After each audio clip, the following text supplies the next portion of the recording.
জাদুটোনা আর অতিপ্রাকৃত শক্তির আশ্রয় নিচ্ছেন রাশিয়ার সাধারণ মানুষ। চারদিকে যুদ্ধের দামামা আর অর্থনৈতিক অনিশ্চয়তার মধ্যে শরণাপন্ন হচ্ছেন বিভিন্ন তান্ত্রিক গোছের মানুষের। তাদেরই একজন নাতালিয়া মালিনোভস্কায়া মস্কোর এক অন্ধকারাচ্ছন্ন অ্যাপার্টমেন্টে বসে নানা আচার অনুষ্ঠানের মধ্য দিয়ে গ্রাহকদের সমস্যার সমাধান দিচ্ছেন এই স্বঘোষিত তান্ত্রিক। তাদের কাছ থেকে পাওয়া এই শক্তি দিয়ে তিনি সমাধান দেন মানুষের নানা সমস্যার। বেশিরভাগ সমস্যাই আসে ভালোবাসা নিয়ে, আমার ক্ষেত্রে অন্তত তাই।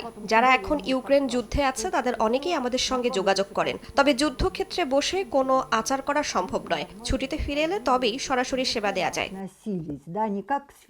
এই চাহিদার প্রতিফলন দেখা যাচ্ছে বাজারেও। মস্কোর উইচ স্টোরে বিক্রি হচ্ছে ক্রিস্টাল বল, অবসিডিয়ান পাথর, তাবিজ, এমনকি ট্যারোট কার্ড। একই সঙ্গে ভুডু থিম বারগুলোতে বাড়ছে ভিড়, যেখানে বিনোদনের সঙ্গে মিলছে ভাগ্য গণনার অভিজ্ঞতা।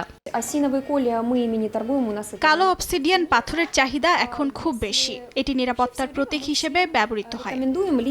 তবে এই প্রবণতা নিয়ে উদ্বেগ রয়েছে রাশিয়ার অর্থোডক্স চার্চের। তাদের মতে জাদুটোনা ও অলৌকিকতা এক ধরনের প্রতারণা। এটি মানুষের বিশ্বাসকে বিভ্রান্ত করছে এবং ধর্মীয় মূল্যবোধের সঙ্গে মিশিয়ে এক ধরনের বিভ্রান্তিকর সংস্কৃতি তৈরি করছে।